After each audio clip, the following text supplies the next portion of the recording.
মুক্তিযুদ্ধ কোনো একক রাজনৈতিক দলের নয়, এটি দেশের সব মানুষের যুদ্ধ ছিল বলে মন্তব্য করেছেন জাতীয় সংসদের স্পিকার মেজর হাফিজউদ্দিন আহমেদ বীর বিক্রম।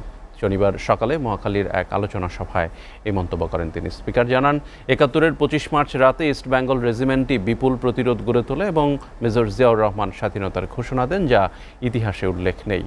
এই অনুষ্ঠানে মুক্তিযুদ্ধ বিষয়ক মন্ত্রী আহমেদ আজম খান বলেন, দেশের ঐক্য এবং গণতন্ত্র রক্ষায় ৭১-এ বিরোধিতাকারীদের জাতির কাছে ক্ষমা চাইতে হবে। আরাফাত হোসেনের প্রতিবেদনে বিস্তারিত।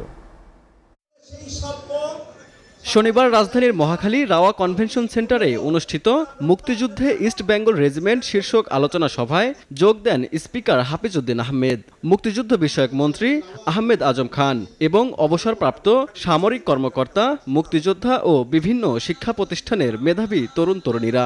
চলে যাওয়ার পরে সাথে সাথে সিদ্ধান্ত নেওয়া হয় যে ৭১-এর মুক্তিযুদ্ধের সঠিক ইতিহাস সংরক্ষণ এবং পার্বত্য চট্টগ্রামে জীবন দেওয়া বীর সেনানীদের রাষ্ট্রীয়ভাবে সঠিক খেতাব ও সম্মাননা দেওয়ার দাবি জানান বক্তারা।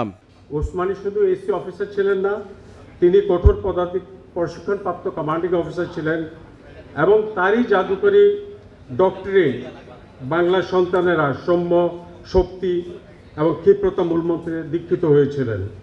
পাকিস্তান ছিল মেরে খেতে বাঙালিদেরকে এক সময় আমরা দেশের শান্তি প্রতিষ্ঠা করব, আর ইন্ডিয়ার পরিকল্পনা ছিল যে কোনো মূল্যে এটা আমাদের দেশের অখণ্ড ভারতের একটা অংশ হিসেবে আমরা তুলে দিব আমাদের কাছে।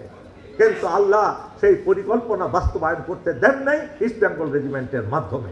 দেশের অগ্রগতি ও গণতন্ত্র রক্ষায় ৭১-এর বিরোধিতাকারীদের ক্ষমা চাওয়ার আহ্বান জানান মুক্তিযুদ্ধ বিষয়ক মন্ত্রী আহমেদ আজম খান।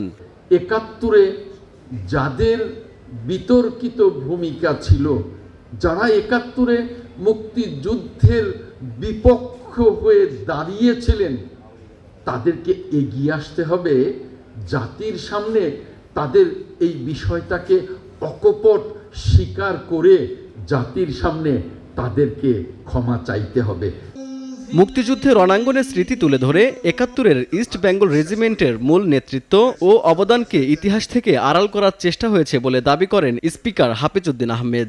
প্রথম প্রধানমন্ত্রী তাজউদ্দিন সাহেব, আওয়ামী লীগের সাধারণ সম্পাদক, তিনি শেখ মুজিবুর রহমানের কাছে গিয়ে বলেছেন যে পাকিস্তানিরা আক্রমণ করতে যাচ্ছে, দেশের মানুষ স্বাধীনতা চায়, এখনো সময় আছে, আপনি স্বাধীনতা ঘোষণা করুন। শেখ মুজিবুর রহমান সাহেব বললেন যে না, আমি বিচ্ছিন্নতাবাদী হতে পারি না, পাকিস্তান ভাঙাতে আমার কোনো অবদান থাকুক এটি আমি চাই না। এই সময় স্বাধীনতার ঘোষণা দিয়েছেন মেজর জিয়াউর রহমান। এটি হলো প্রকৃত সত্য। আলোচনা শেষে মুক্তিযোদ্ধাদের ইতিহাস সংশ্লিষ্ট কয়েকটি বইয়ের মোড়ক উন্মোচন করেন অতিথিরা। Arafat Hossain, SA TV, Dhaka.